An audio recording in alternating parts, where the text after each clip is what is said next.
I can't imagine going back to the way we were living before. We just thought credit card debt was something we were going to have our whole lives. What was the moment that you said, I'm done? Like, I've had it. What we had was broken. So I think this really saved our marriage. Paying off debt, part of the momentum is your why. Hey guys, welcome to the Rachel Cruze Show podcast. So glad that you're here. This show is a really fun one because it's a follow-up from last episode all about how to live life without a credit card. But millions of Americans have credit cards and credit card debt. So if you're one of those, you might be thinking, okay, that's awesome. How do I live life without one?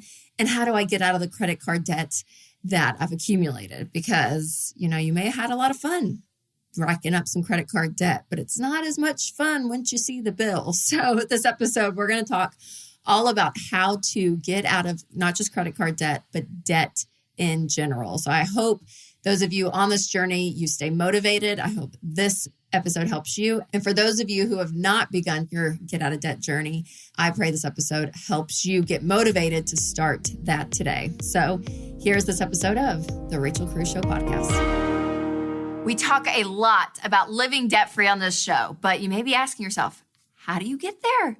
Well, getting out of debt, it takes a lot of work, a lot of sacrifice, and a lot of intentionality. So long story short, it's not going to happen overnight.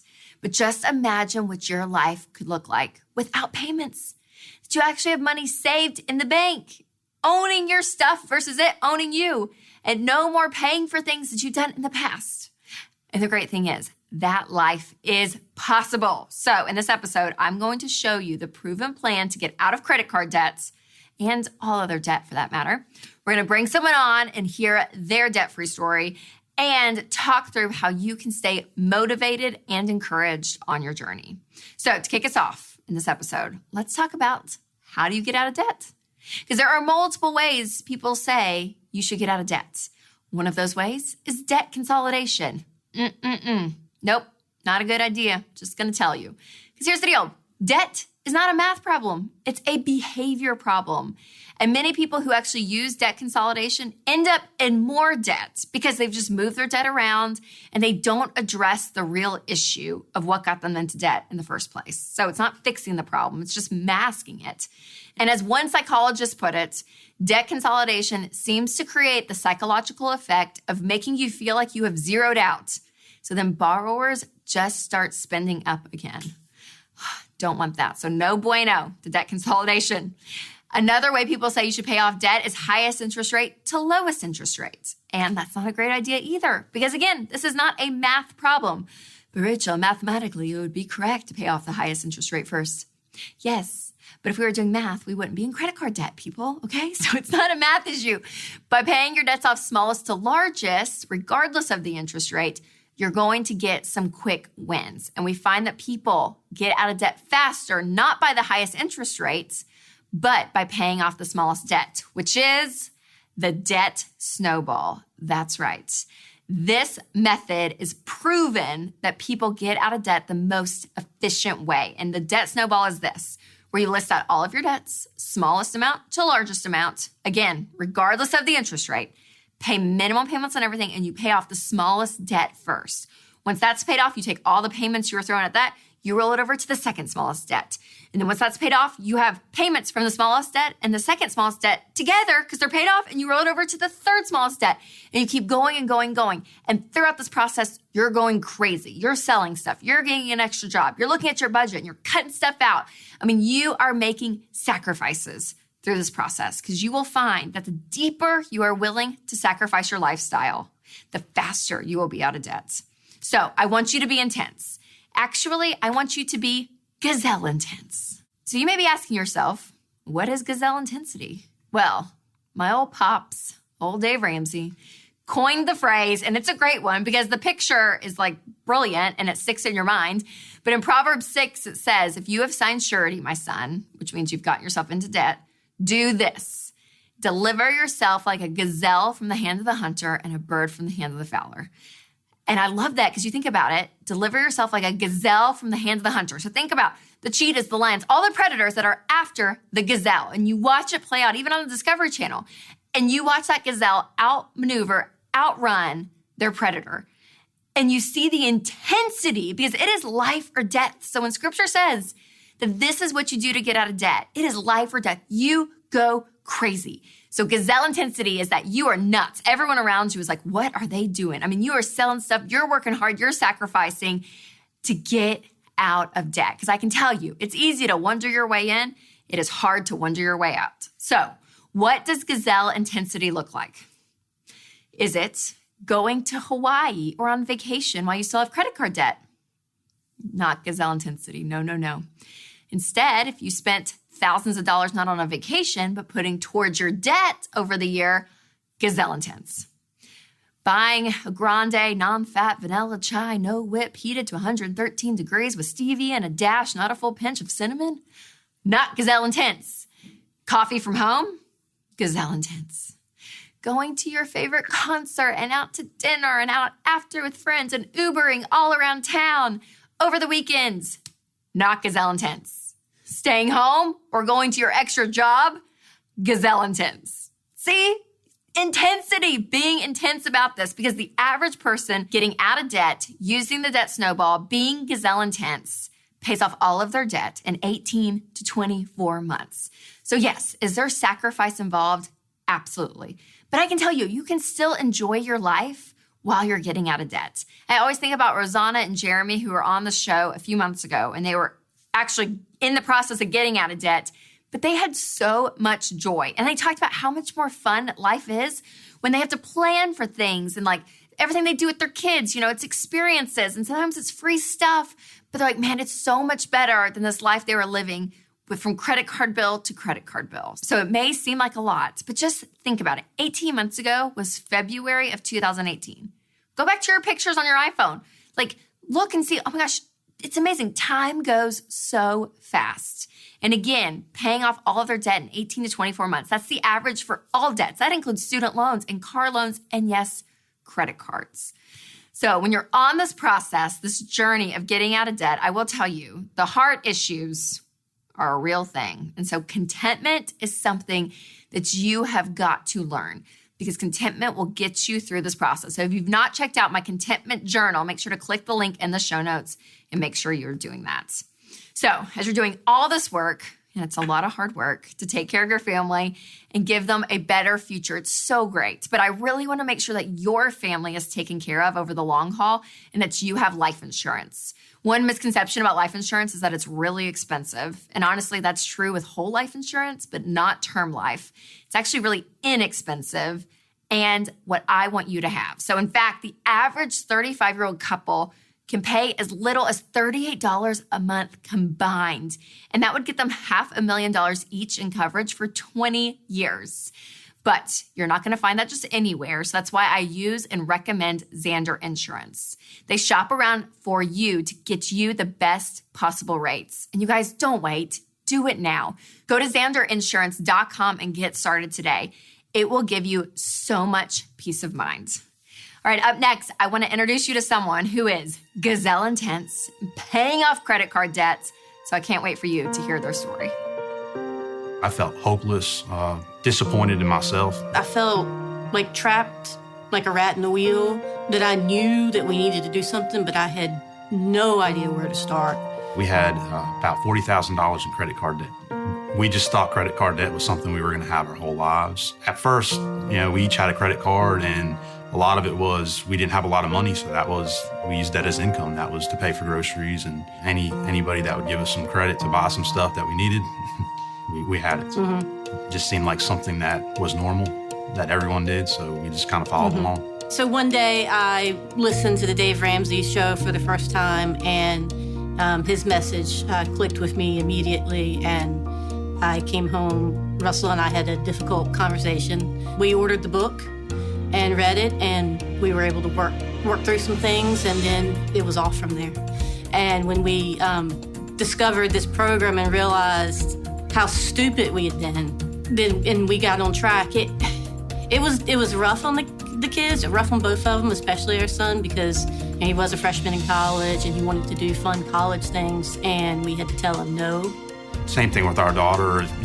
We were always could go out to eat on the weekends, and that was just something that she looked forward to. And we had to say no. We're cooking again at the house. Going through this and our children seeing what we went through, I feel like they will have learned and will not get into the situation that we did. Before, we didn't live on a budget, and if we wanted to spend something, we spent it. If we wanted to go out to eat, we went out to eat. And now that we live on a budget and everything is intentional, we have so much more freedom. We're debt free!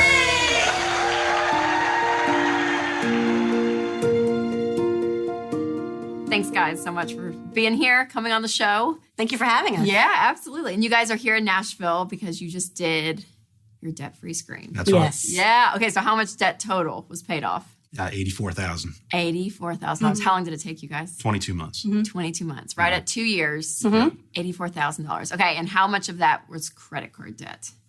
$40,000. $40,000. Yes, Okay. almost half of it. Okay, so I'm like so curious. I'm like, okay, so how many credit cards did you have that totaled $40,000 of debt? Right. So we had a Visa and a MasterCard that had most of it on there, but then we also had 5 or 6 cards from different stores that had $1,000 here, $1,000 here. Totally, yes. Yeah. So when you have $40,000 of credit card debt specifically, a lot of people get credit cards because they think, okay, well, my necessities, I have to have a credit card to survive and to pay the bills. Some people use it and they just overspend. They live way beyond their means. So what kind of boat would you guys be in? Both of those? Or like, what did you put on the credit cards? Initially, when we started out, we were very young. We had our son young, and we needed it for necessities. We needed it for groceries, just to survive. I mean, I think you stated it as it was our extra income. Yes, if you will. Yeah. And then once we got to a point where we didn't need them anymore, we had them for so long that was an option to get whatever we wanted quickly without planning for it. So, we used it to get furniture, mattresses, lawn mowers, you name it. If there was a big expense that we needed, just put it on a credit card. Yeah, which is so normal, right? I mean, Right. that's like how so many people live. So when you bought things like a new mattress or furniture and all of that, did you know going into those purchases, like, we're not going to be able to pay these off at the end of the month? Because some people say, well, I have a credit card and I'll just pay it off at the end of the month. Did you have that mindset, or did you think, okay, we're buying things that we clearly are not going to be able to pay off, but we're okay with that? I think we were okay with it. Yeah. We were fine with, we'll take 2 years to pay it off or 3 years to pay it off. Yes. So you lived in this cycle with credit cards for how long, would you say? Our entire marriage up to that point. So we'll be married 20 years next month. Okay. So 17 years. Yes. 17 or 18 okay. years. So 17 years of kind of this habit, right, of this being part of your life. What was the moment that you said, I'm done? I'm so tired of seeing these credit card bills. I'm so tired of being in debt. Like, I've had it. What was that moment for you guys? Well, the way I felt is I kind of built up to that moment. I had known for a while that what we had was broken and that we made too much money to be broke, and we were broke. And then I discovered the Dave Ramsey Show, and that kind of gave us our path. Very That gave cool. us our solution. Yeah. So you're the first one that kind of discovered the plan and all of that, Yes. this idea of living debt free. And so when did you come into the picture? Like, when did you share this with him? How did that conversation go? Yeah, it was right before Christmas in 2016 that we had the difficult conversation. We got it all out there on the table.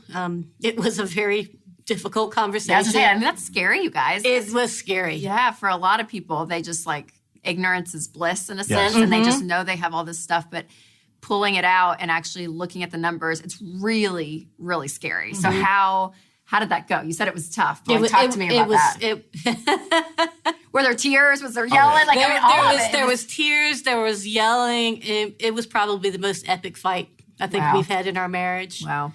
And money can destroy a marriage, and I think ours was perhaps on that path.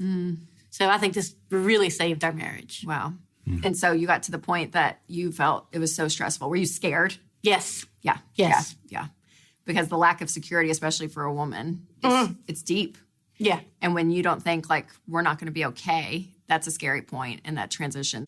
Okay, I'm going to interrupt myself during this interview because if you saw the in-person interview on the video version of this, she starts to tear up. And I think we ended up editing out a little bit because she even said, like, I'm so sorry, I don't know why I'm getting emotional. And she did. She was super emotional during all of this. And it just reminded me of the fact that fear is so real. And when you're at the bottom, especially financially speaking, it can be so overwhelming. I feel like a lot of people right now in our day and age struggle with anxiety. They struggle with fear. And I read an article that in the top 5 reasons that Americans have anxiety is money related. One of those is financial. And that's just a huge problem, you guys, because I see that and the fear, it is so real. And the hard thing about money is usually a result of deeper issues. And so for her and him, as I was talking to this couple, I'm like, man, you know, their lack of communication around money was there. Like they were not talking about what was going on. And it all came to a head in this big epic fight she talked about, which I'm so thankful that they ended up talking about it. Even if it was a fight, I'm like, at least it was being verbalized and communicated. But how many people just completely go alone in the dark, even when they're married and not communicating about this subject? So if you're married out there, I know it can be so scary. It can be so intimidating.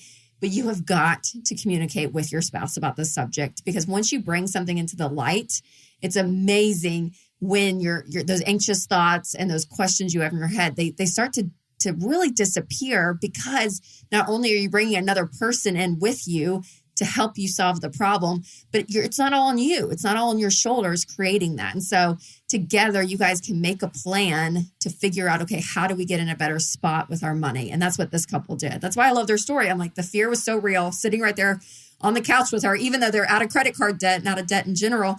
You know, she can go back to that emotion because it's so real and it's a result of other issues. And those issues can be brought to the light and help not just your money situation, but your life in general. So when you laid everything out and you saw it and the fighting and the tears all came, was it because y'all just didn't know how much was there or that you guys hadn't communicated? So like he was finding out things that you had bought or vice versa?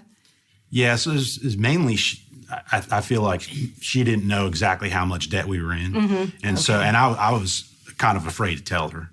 And so once I was able to tell her our situation and we cleared everything up, it actually was a big relief on me once I was able to get over that boundary. Yes. And that fight ended in, hugs and kisses and sure. and stuff. So the next day we really, committed to going ahead and getting out of debt. Yeah. Well, Russell, I think that's such a great point because especially with couples, when you're not communicating about money, naturally one person kind of just takes on the responsibility of the money and the other one doesn't. And so the person that's responsible, it's a very lonely place because it's like you're the one, all the responsibility is on you. It feels heavy. It feels like this burden because you're like, I'm the only one that knows this. And so Did you find that it was this lonely place and you felt that burden lift when you shared this with her? Definitely. Yes. It was a weight off my shoulders and my chest when we finally knew exactly where we were. Yes. So. And so what did your kids, how were they in this whole process of you guys getting out of debt? Because you have a 19-year-old, or no? He's 21 now. 21 now. Mm-hmm. And then how old's your other one? 14-year-old. 14, He's okay. 14 now. So how were they during this whole journey? At first, they were a little disgruntled, I think, especially our son being a freshman in college, and he was going through a change in his life, and then all of a sudden, we're like, we're getting out of debt. So there's a few times he'd call me up, like, I'm going to go out to eat tonight or go out this weekend. Can you send me some money? And I'm like, I'm sorry, man. I'm just we got to tighten up. I can't do it. So that was tough. So that's impressive as a dad to put up that boundary. Yeah. I mean, because a lot of parents, little kids, that's kind of a whole different topic. And then teenagers and then even kids that are shifting into their adulthood, right? Yeah. Who are still somewhat dependent upon you as a college student. So was it hard to say no to your kids? Yeah, it was harder to say no to him because it was such a change for him. Most of his life we just did what we wanted when we wanted. We wanted to go out to eat. We did. It was hard on our daughter in the sense that she was entering middle school and all of a sudden no new clothes. We we really had to shut down the amount we were spending on clothes. And so she's been good though. She's gone through most of middle school without really getting many new clothes. So yes. I think now she feels entitled. That's right. Now she's like, all right, mom and dad are debt free. Let's go to the mall. Let's enjoy this. Because some of the luxuries of life you guys paused on, and I heard through the grapevine, that you're a Disney family. You love Disney World. Well, yeah, Universal. Sure. Universal. Oh, okay. We can work with that. We can work with that. No, but you guys did that trip a lot, and you paused it, right? We did. That was cool. our motivation That's fun, yeah. to get through this journey, because every time our kids did complain, we just reminded them, we're going to Universal in the fall of 2019. Yes. And this is what we're doing. And just remember that, how much fun it's going to be. So. Yes. Okay, Disney and Universal are not the same thing. Someone was like, Rachel, they love Disney. And when she said Universal in that interview, my heart broke just a little bit, but that's okay. All you Universal fans, we can still be friends. But man, I mean, I'm still a Disney fan at heart, I'm not going to lie. But I do love it. No matter whether it was Disney or Universal, they have this goal that they're about to talk about. But this why, this picture in their head of like, okay, here's the future. Here's what we're working towards. And you have to have that, you guys. You have to have that when you're getting out of debt to keep you motivated. So what would you say to someone who's hearing the story, because there's a lot of people watching this, hearing, wow, they got out of all their debt, including all this credit card debt, and they're not living with credit cards, but they're sitting there thinking, but you have to have a credit card. Like it's 2019, you still have to have a credit card. What would you say to them? No, you absolutely do not have to have a credit card. A credit card is this chain around your neck that prevents you from using your income for the joy of life, for generosity to others. It's just not something you should do to yourself. What would you say, Russell? Yeah, absolutely. I feel the same way. And there's no reason to have a credit card at all. We haven't used one in 2 years or over 2 years, really 3 years. So And you're breathing. Yeah, so you're we're alive. having a great time and spending money on fun things and not feeling guilty about it. I love it. Love it. So those out there watching that are in the middle of their debt-free journey, they're paying off debt, because there's a lot of people watching on baby step 2. Majority of people are.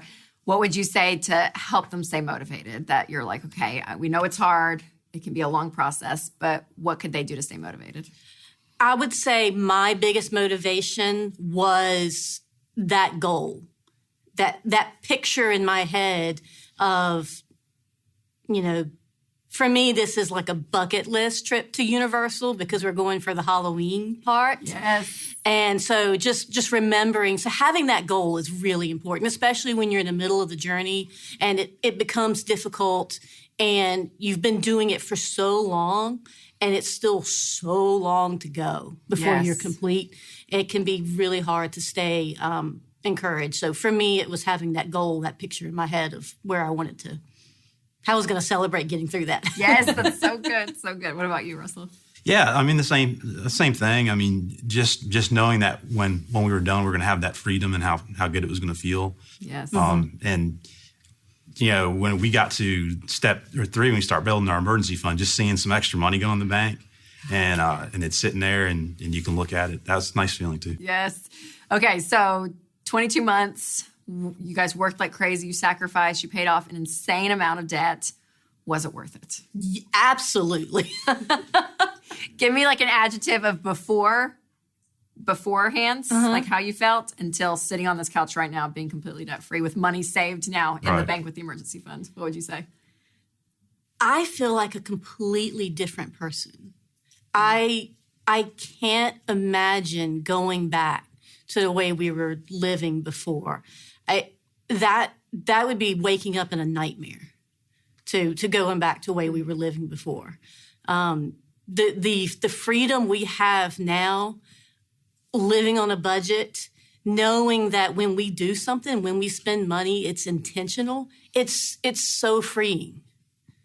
So freeing. And I love that, because it's the tried and true picture of the idea that being in control gives you that freedom. And people think, well, living my life with credit cards and doing whatever I want whenever I want it, that doesn't end up in freedom. It ends up in stress and bondage, like you guys experience. And so I think that was so well said. Well, thank you guys so much for being on. I really appreciate you sharing your story. Thank you. Thank you. All right, guys, coming up next, we're going to talk about 10 ways for you to stay motivated while you get out of debt. All right, as you're getting out of debt, it can be a long process, so you have to stay motivated. So here are 10 ways for you to stay motivated while you're paying off debt. Number 1, track your progress. Seriously, it's so important to see your progress visually. So I've created some free goal trackers you can download for each of the debts that you have. Just click the link in the show notes so you can download those. Number 2, remember your why. Why are you doing this? Is it for your kids? Is it for your future? Is it because you want to go on great vacations every year after you're out of debt? Like, what is it? What is your why? That keeps you motivated. Number 3, dream about retirement and the future.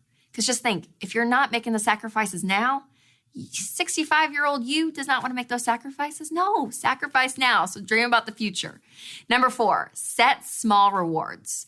This is really true, especially with student loan debt. Student loan debt, it's a ton. So maybe you break it up and you say, okay, every $15,000 I pay off, I do something kind of fun in the middle of it. So sometimes you have to have those small rewards throughout this process. Number 5, remember how far you've come. The trackers are going to help with this, but look back and just remember, okay, if we've made it this far, we can keep going. We can keep doing this. Number 6, make sure you have someone in your life who loves you enough to hurt your feelings and keep you on track. If you have all yes people around you and you're like, oh, I really want to buy this new sweater. And they're like, yeah, do it. No. Get that girlfriend out of here. You need the girlfriend you call and you're like, I really want to buy that J. Crew sweater. And she's like, listen, you can buy it next year. Just hold off. That's who you need. Number 7, check your budgets. I love this. I've gotten in the habit of doing this. I check every dollar almost every day. Just look at the progress and just to see how we're doing monthly with our money. And the same is true when you're getting out of debt. Number 8, plan for one fun, cheap, or free thing that you can do once a week. This is big because in this process of getting out of debt, there's a lot of things you can't do. So find something that you can do. Number 9, quit the comparisons and do a social media purge. Yes, we love our fashion bloggers and our lifestyle bloggers, but sometimes you may need to unfollow them because they may have stuff that you just simply are not going to buy. So why tempt yourself? Do a little purge if you need to. And number 10, surround yourself with people who are encouraging or who are also on the same journey as you.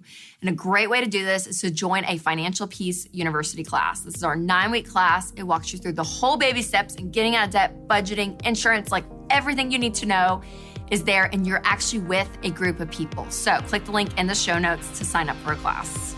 All right, that was such a fun episode. Thank you so much for listening. And I hope that you feel inspired to get gazelle intent, pay off your credit cards, pay off all your debts, and live this debt-free life. I'm telling you, it's the best life to live. It really is. All right, if you've not checked out the Rachel Cruze Show video version, you can do that on YouTube and Facebook. And if you've not yet subscribed to this podcast, make sure you do that. And if the Spirit leads, you can leave a review if you'd like. Yes. And man, I love this topic. It's kind of like the bread and butter of Ramsey Solutions, helping you get out of credit card debt and debt in general. But man, this stuff works. So again, thanks for listening. And as always, remember to take control of your money and create a life you love. So if you guys enjoyed this podcast, we have more from the Ramsey Network, like The Dave Ramsey Show. If you're looking for boring financial talk, you're in the wrong place. This is not your mother's 401k meeting. This is life on the radio, and it's just downright entertaining. That's why there's about 14 million of you out there today. Thanks for hanging out with us, America. We're glad you're there. To hear full episodes, just search Dave Ramsey wherever you listen to podcasts or go to daveramsey.com.